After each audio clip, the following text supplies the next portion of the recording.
Hello, Frugal Force. This is Captain Frugal reporting for duty for another episode of Road Rage. Before I get too in-depth in this episode, the first thing I want to do is say thank you to everybody yesterday. Yesterday, I attempted to do a live stream. And I've done a lot of live streams, but this time it was going to be my first time doing one through Streamlabs OBS.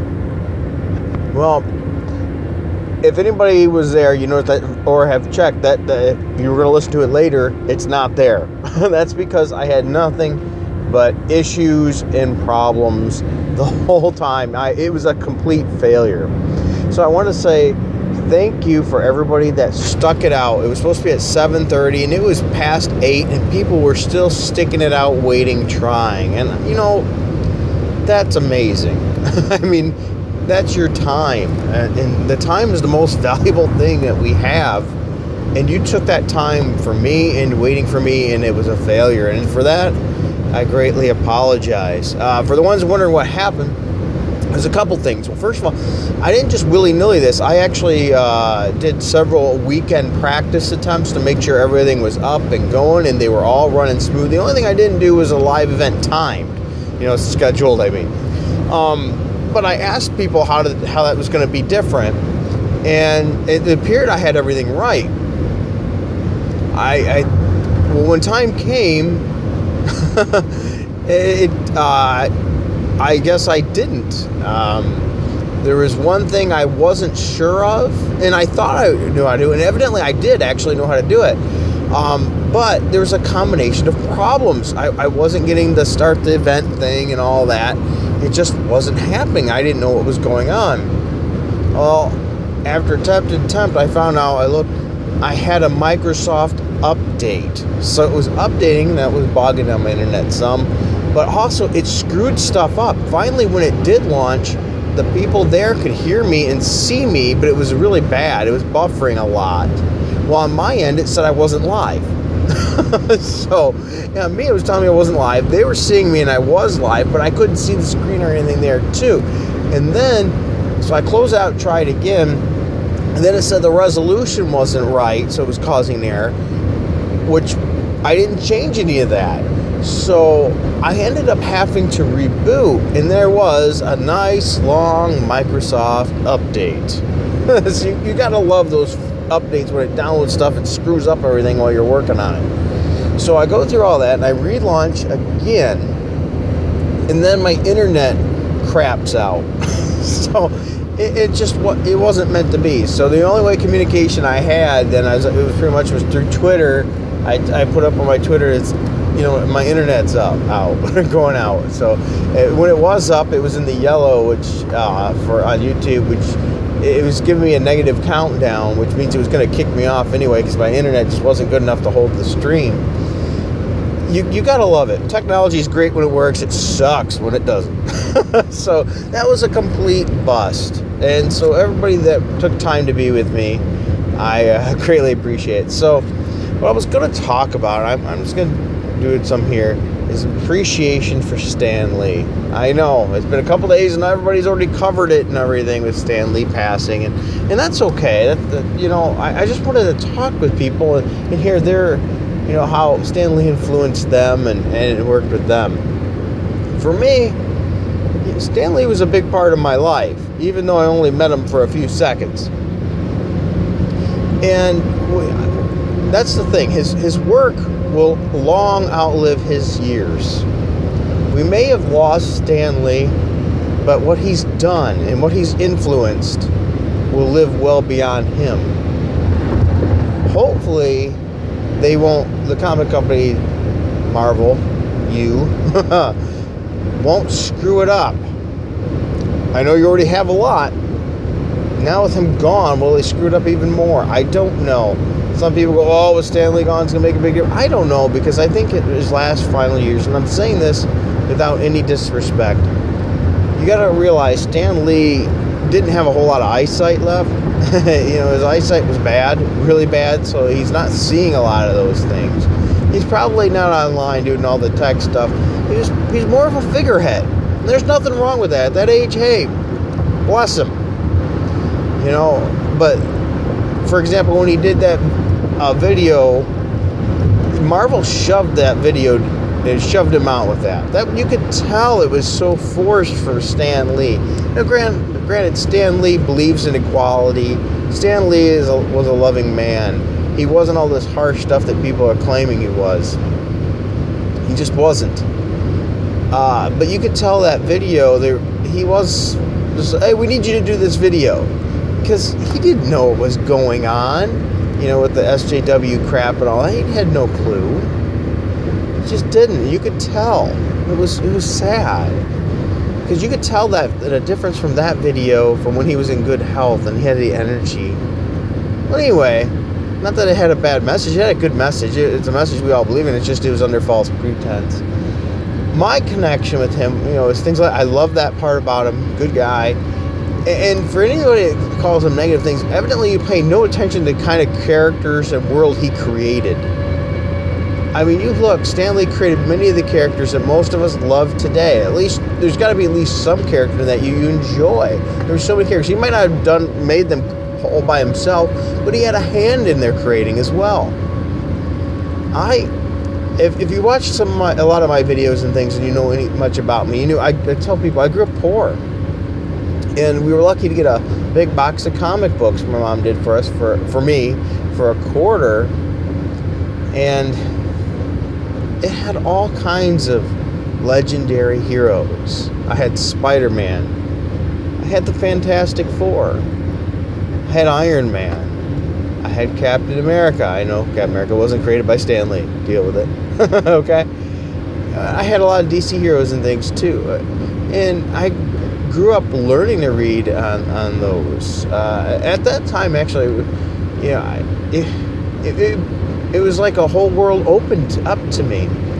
My world wasn't the same, where my parents were fighting constantly and bickering and things were not pleasant. I could get into those comic books and I could take myself out of that world. So when they were yelling and things that you could hear through the walls, I could crack open a Spider-Man or an Iron Man or a Daredevil or whatever, and I could escape that. That was my escapism. As I said, I learned to read on it too. It made me have a bigger desire to read.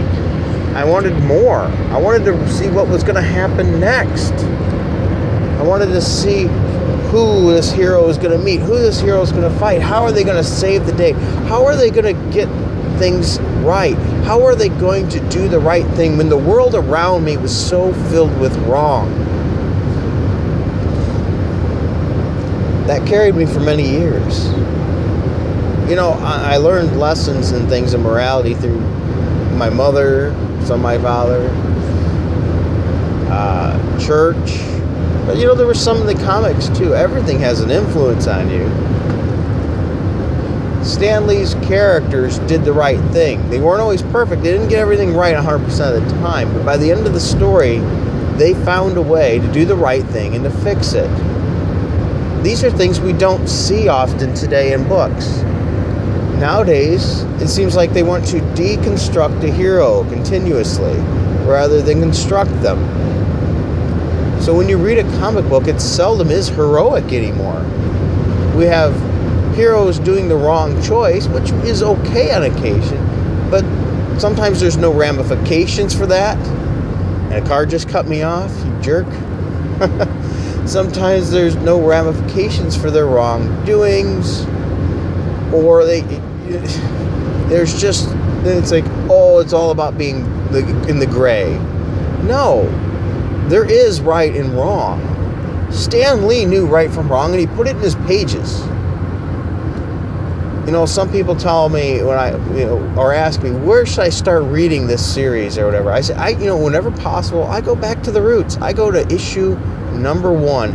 I read that comic series right from the start. And some people, all the stories are old now. They don't hold up. Yes, they do. They're stories. They hold up.